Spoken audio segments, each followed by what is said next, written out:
carte xaalis lépp loo ci mënta def ci xaalis boobu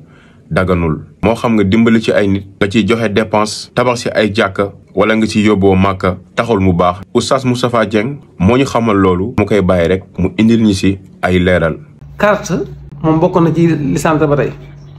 yàlla dafa wax ci alxuraan yaa lislaam inamal xamru la wax sàngara wal may siru ak carte ñu ne carte lépp luy carte rek moo xam nga jënd ab ticket comme mbege yi xawoon bu njëkk dafa araam tey maag yow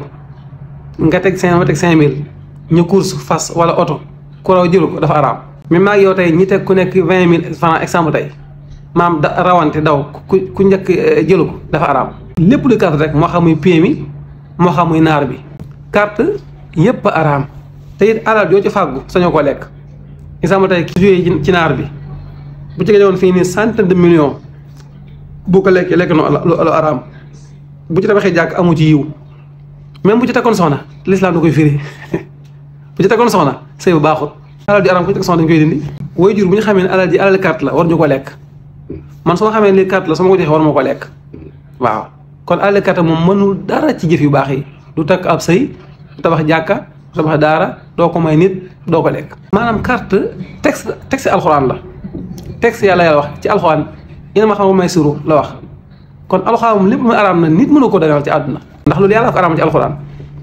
te alxuraan lépp mu araamal wala xadis loolu moom xat'i la ñu tuddee suba xukmun xat'i la loo xam ne ñëpp a ci doogoo ne wér na kon carte moom mat lu ma moytu la li ci des mooy carte dafa bëri ay conséquences daal da yàq alal te ñaata jeune la seen liggéey yàqu ci carte ñaata nit lañ duggoon ci dee ndéegi loo carte dem yàqu ko gis ko xam ne amul tus lu am dugg ko ci naar bi da yàq alal moo tax yàlla nee na da ko tudd ci alxuraan loolu jëfi seytaan la moytu leen ko yàlla nee na ku bëgg a réussir ci àdduna ngay moytu carte waaw moo tax ndaw ñu jàpp nañ ñu ngi ci jàpp nañ ci réussir déedéet day yàqal rek incha allahu taala